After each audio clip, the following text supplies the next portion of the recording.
Je mentionne que la crise politique en Côte d'Ivoire ne commence pas avec les élections de 2010, mais trouve ses racines bien plus tôt, en 1999. C'est cette année-là qu'un coup d'État militaire renverse le président Henri Konan Bédié.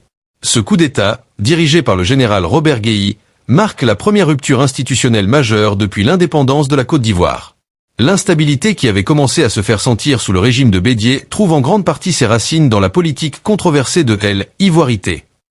Introduite par Bédié dans les années 1990, cette doctrine avait pour but de définir qui étaient les vrais Ivoiriens, en fonction de critères ethniques et de filiation, créant ainsi une hiérarchie des identités nationales. Cette idéologie a non seulement exacerbé les divisions ethniques et régionales, mais elle a également eu des répercussions directes sur la scène politique.